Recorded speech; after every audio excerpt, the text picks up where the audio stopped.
O senhor não derruba não, uma árvore dessa. Não. Essa tem que largar pra acontecer. Essa é uma das maiores árvores da região. Essa árvore aí... Qual é o nome da árvore, seu João? Sumaúma. Sumaúma. Essa árvore ela dá 6 mil reais só ela.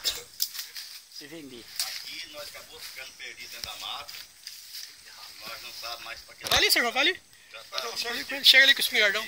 Nós vamos tapoer ali, a turma lá embaixo. já estamos meio-dia perdidos sem achar a saída. Nós achamos essa árvore para esconder da onça, que ela vem atrás. É. Esse trem é bruto, hein? E aqui a onça come o homem. Aqui tem fogo do mato aqui que come o cara, hein? Vem mais perto pra você filmar pra cima. Ó, o bicho andando aí, ó. Filma o chão aqui, ó. Pra ver o rastro da onça. Ó, E nós estamos perdidos aqui. rasta onça. Aqui, ó. Ó. Essa aqui é o rastro dela, ó. Aqui, ó. Certinho você pega, ó. Pega o rastro da onça. Assim, daqui pra lá, ó. Daqui.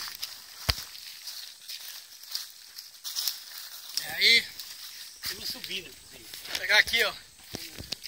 Fiquei, ó. Tá louco. Isso deve dar uns 60 metros de altura.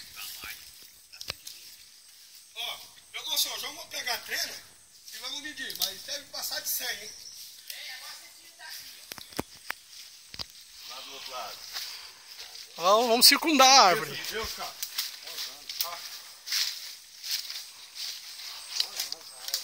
Essa árvore deve ter uns 2 mil anos.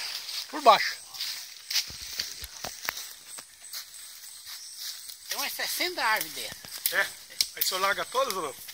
Não só da beira do rio, né? Ó, a árvore dessa é um Agora aqui, ó, eu vou parar e tirar